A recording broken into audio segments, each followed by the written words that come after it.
Hi, Cass Warner. Hi, Amari Shakur Bey, Marshall Cowden. Peace and love. Rabe, Blackamore Bay. Peace and love.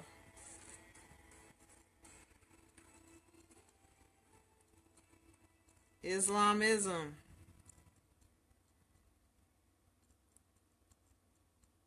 Crystal Ellis. Fenty Day L. Thanks for joining.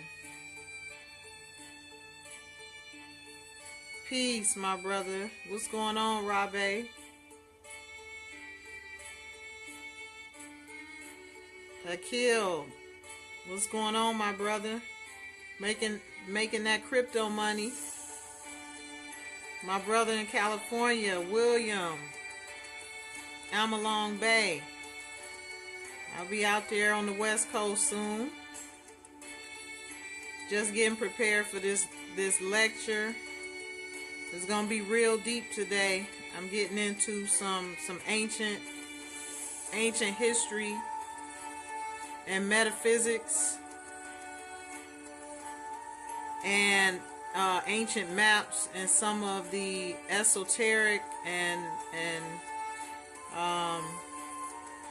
metaphysical spiritual things that are attached to our lineage and our heritage.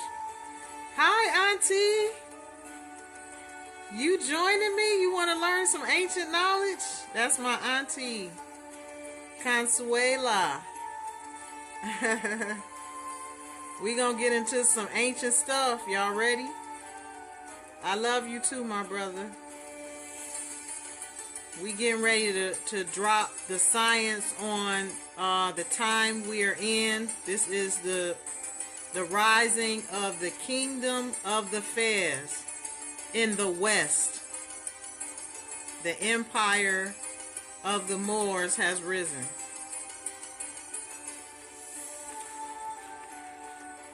Alright, I want to share with you all some things on that I started on yesterday.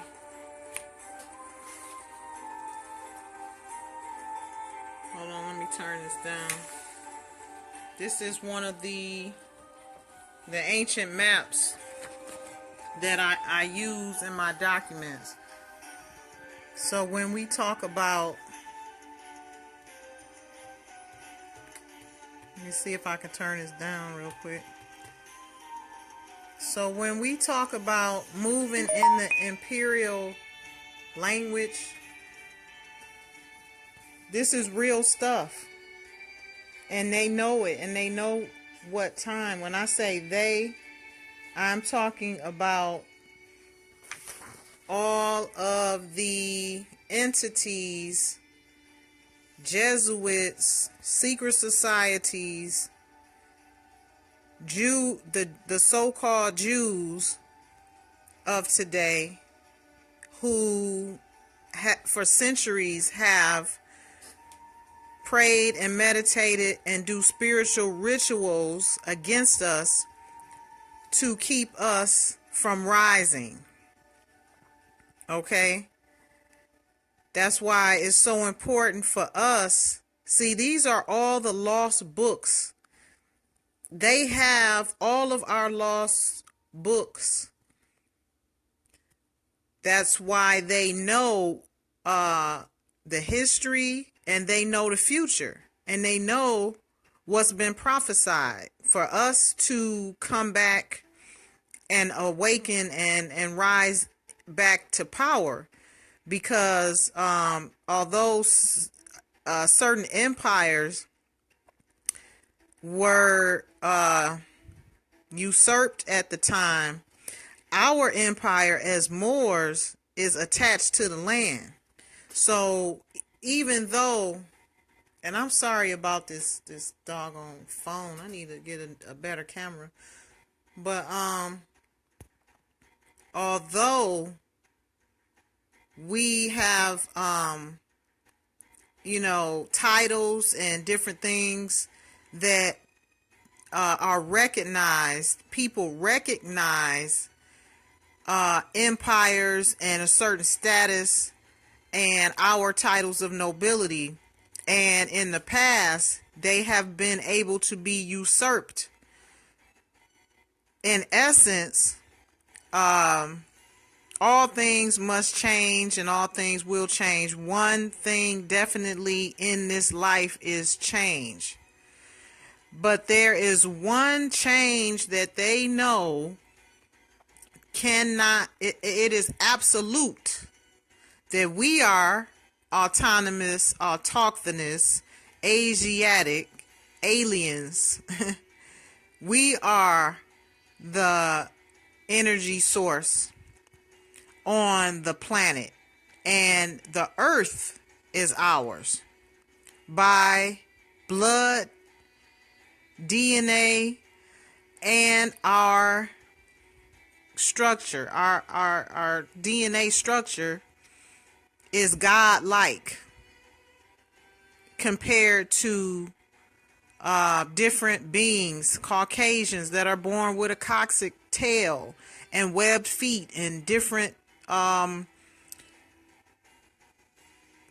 what we would call today as deformities. They are beings who are similar to mankind. We are the original aboriginal prototype, and we are attached to the land. So it does not matter, even though I'm bringing back and have given a model of imperial status, so on and so forth, the empires out of interregnum, which is filed at the Library of Congress. We need a model and a prototype to go by, because they don't understand anything different.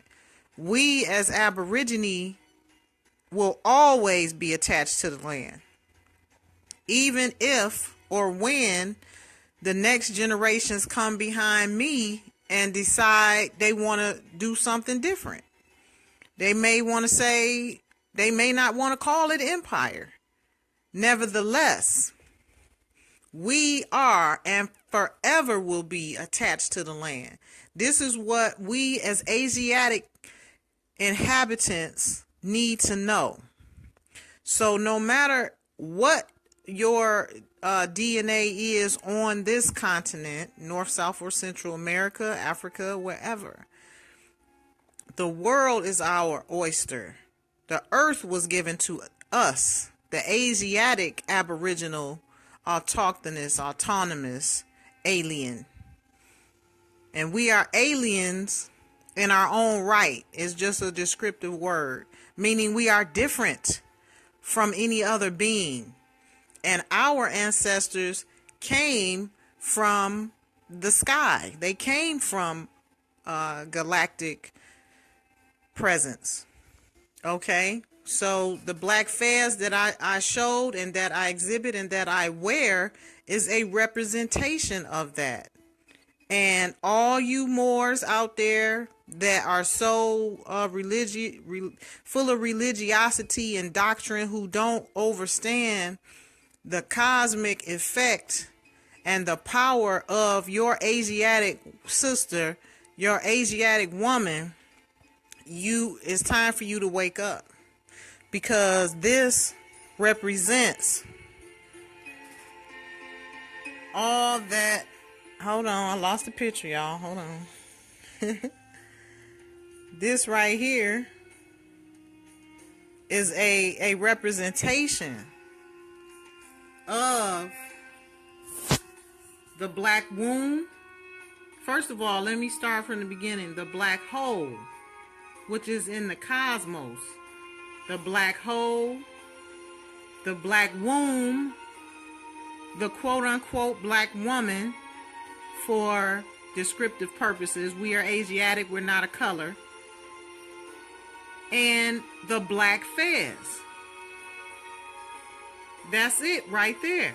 The black hole, the umbilical cord, and the grand rising of the empire of the Fez, or the kingdom of the Fez in the West. This is what is indicated in the secret scrolls that have been stolen from us. This was what Christianity and all of these divisions and separations of religion have been about, to keep the secret from us. Okay? The Jews know it, which is why they've been allowed by the so-called Israelites of today in Israel controlling everything, and they are the main components that pray against us. So you all have to get into your prayer rituals, and you have to, they have been doing this for centuries, that they have taken over. When they came in, stole our books, changed our history, gave us Christianity by bloodshed, and forced it upon our ancestors. That's when they took our ancient teachings and instructions that we never had. They're not in the Bible. They're not in any of these published books. They have been kept in secret. They know that this time was coming, but they have been trying to pray against it, and they do rituals against us rising again. This is why it's important, and the Most High wanted me to know this and showed it to me in divine spiritual awakening. So once we come as a collective and begin to take our own rituals and approach a holistic way of life, and holistic way of life meaning protect our divine minds. And that means, when I say protect our divine minds, that's can protect our spiritual awakening as a whole, because all things are moving and rooting for us in the cosmos, but we haven't been in line enough for these things to take effect. And these other energies and entities and secret societies have been put in place to work against us knowing and waking up. This is the big secret. It's time. We're now in a time of our golden age once again. So we have to learn how to walk in it, and it's all related to law, jurisprudence, all of these things, ma'at, in which our ancestors and we are probably the reincarnated spirits of our ancestors. So we have to get in line with what the cosmos has already ordered. And the only way for us to do that, we have to take a holistic approach to what's going on and what we consume in our lives, in our minds, and in our bodies. So, raising our vibrations, we can raise our vibrations with the use of our ancient herbs and spices, and putting, intaking those in your daily regimen. Create these things, create a shield for yourself to protect your vibrations. So protecting the divine mind as a whole will put us in line with the cosmos, so that we can walk in the image and the likeness of the Most High gods that we were created to be. This is the time we're in. Welcome to Imperial Lectures, everyone. The Spirit has placed on my heart some great things that I want to share with you all that will definitely push us to the next level. Is no There's no room here for ego, religiosity, and doctrine. You have to let the spirit hit you and guide you to what is right. So we eliminate all spirits of indoctrination, all spirits of religiosity. We invite the spirits of the Most High and the ancestors for whatever they want us to be doing right now. That's what time it is. As long as we follow the divine principles, we are in divine line. So basically, to protect, we need to be doing our rituals. We need to be learning our rituals that our ancestors practice, especially spiritual protection rituals daily. Okay, and incorporating these ancient herbs and spices into your regimen. And this will create a shield to uplift your vibrations and open up your pineal gland to protect from these vampires, leeches, and these draconians out here. Because if you notice, we have a large amount of Asiatic inhabitants that are experiencing skin patches. Like, where's their melanin going? They are doing their rituals to cipher our melanin. This is a power source for them. So you have all of these rituals being done, and that's why you see so many interracial relationships going on, because these groups, these entities, they do rituals based on our melanin, which is our power, being ciphered from us. One of my last encounters with my ex-husband was the fact that he had went out there and wanted to mess with a Caucasian, as several months later he's losing melanin on his penis. This is real stuff. So it's called vitiligo, but at the same token, I knew in the spirit realm what it was. And I immediately knew I had to sever myself from that relationship. Because if your vibrations is that low, is low enough for them to cipher and leech and get your melanin from your body, that lets me know you're not vibrating high enough. Okay, they do this through words, they do it through touch, and they also practice these rituals that they've been practicing against us since they took our ancient books. The lost books. Y'all ever heard of the lost books? Okay, the Torah, ancient teachings and instructions were left for us. These other so-called religions took them and have been keeping them in secret from the heirs to the land. So whether we have an empire or not, or claim whatever we want to claim, the earth belongs to us. I want y'all to take a look at some of the things that I have done and I have filed. When I say it's time for us to speak the Imperial language, I do this on a daily basis. I speak the Imperial language on a daily basis. So when I file something and I give them notice, it goes along with my maps, my DNA, who I am.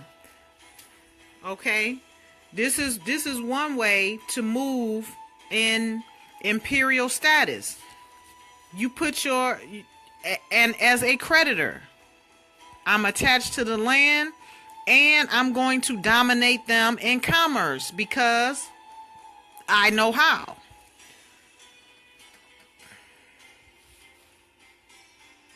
You put your bond, your appearance bond, your surety bond on record. You file it in the county. Mine has been filed since 2000. One of them has been filed since 2010. This is a surety bond. I'm gonna show y'all how I get down and how I've been able to holistically use my spiritual principles along with my intellect and my Aborigine status to get things done. So it's not just one technique or one approach. You have to approach all of your movement with a holistic way of life. All right, so there's the bond. This bond has been sitting and it's blurry. I don't know why it's coming in blurry. Remove the blurriness, ancestors. So this is how I move in my Aborigine Imperial status. I give them orders. And I placed a bond years ago with the state, county, all of them. There's my 3 signatures, my sureties. This is a part of a bond package I'm letting y'all have a sneak peek at. So I use my assets. Those were my assets filed at the county. That's an asset. That's collateral. I'm a creditor at this point. Judges and attorneys and the state of North Carolina Secretary of State, Attorney General's office have to accept a sealed. The only thing they accept as a fact is an affidavit or a sealed document under seal. So there they go. There's my filings with their county seal on it that is authentic. So they cannot deny that. All right. Now, I let them know on their form that I'm here's my affidavit of individual surety. I am an individual surety with my assets, collateral, as a creditor attached. Individual surety. Now, this is a form that I constructed and came up with, which states affidavit of individual surety, and I gave them their statute. This is to be attached to the standard form 28. That's the individual surety form. And you always attach a statute. I'm going to just run through this real quick just to give you a little basis on how I move in commerce and how I've been able to get many things done in this fashion. So we got that. We got the financing statement attached to the collateral. Those that don't understand this, don't try this at home. And I don't have time to explain it. You got to do your research on how this can be used.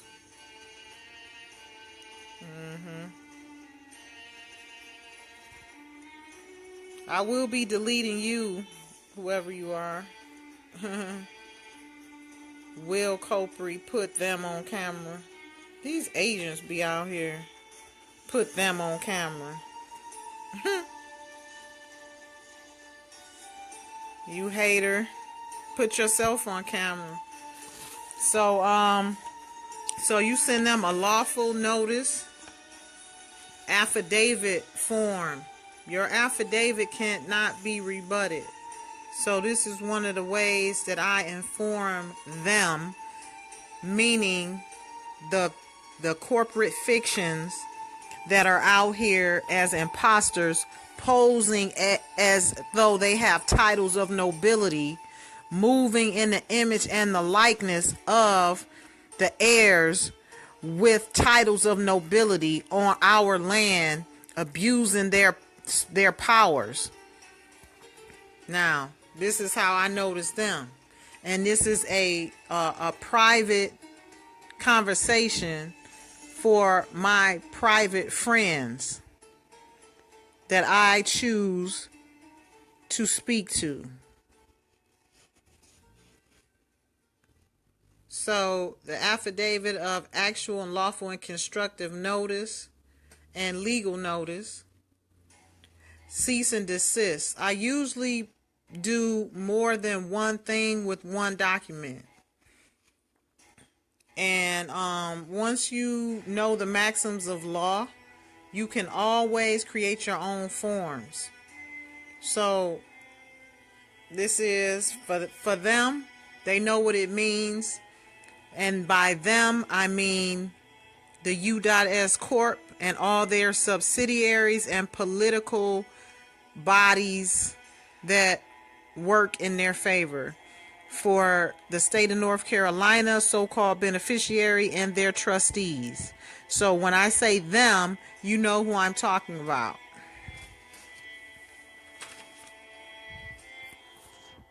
So that was here's the third thing I did with that document.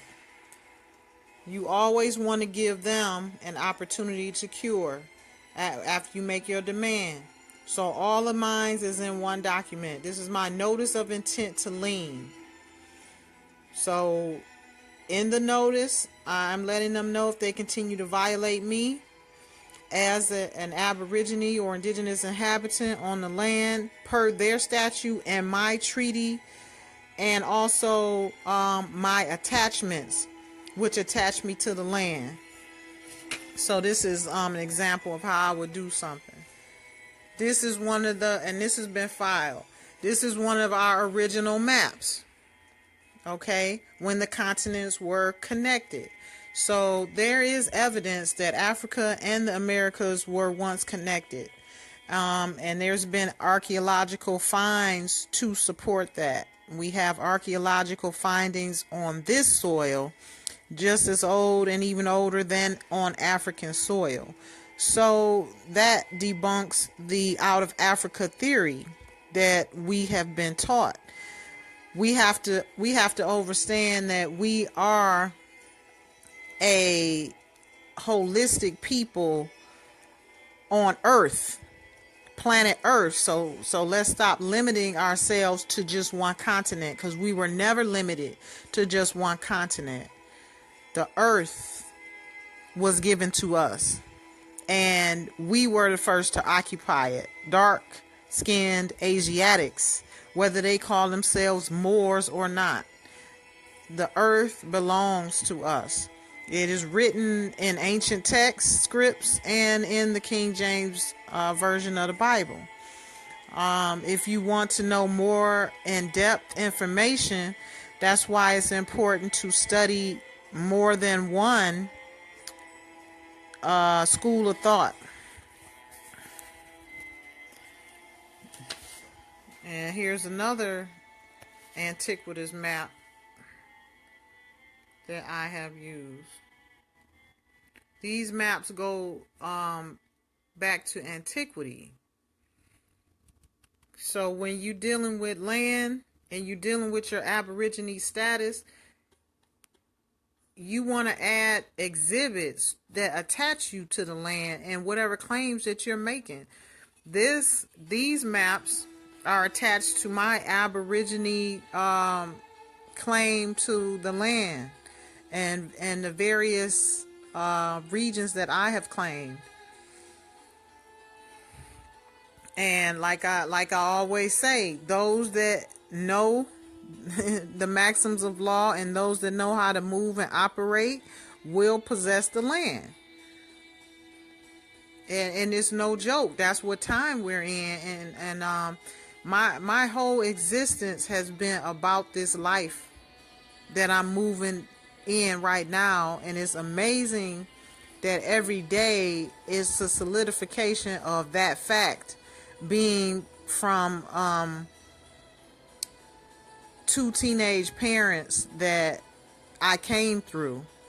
And the only reason I'm here is because my father fought for me at 17 to stay alive.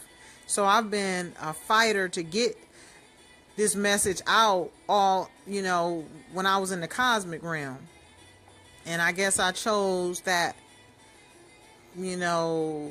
pure teenage mother to come through so that I would not be tainted with a lot of different modalities or thorns in my side that would hinder this purpose. But my father fought for me to be here on Earth, on planet Earth, because my grandmother wanted to abort me because my mother was only 16. So whatever possessed a young man at 17 years old to fight for his daughter or fight for his child's life with such passion is definitely a spiritual experience. And I don't think he knows that, and I didn't realize it until these spiritual encounters in my later years, I'm now 44, but it's just amazing. And also it tells me that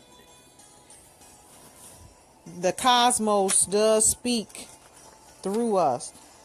And I'm going to show you something that is related to the comment I just made regarding my father and my name and everything. He named me Eureka, Urika. Okay. And while doing some research, I found this good brother that put this information together. There's my name right there. Variants of the word America. So this is the land of the Moors in the West. This is the empire of the West. This is our antiquity of the Moors. And I include this in my documents. But as I was doing this research, I'm like, oh my God. My father named me at 17 years old Eureka. So it's like basically saying she has risen in the West, because America means Amaruka. Amaru, it means land in the West. So the spirit just quickened me and let me know that I am going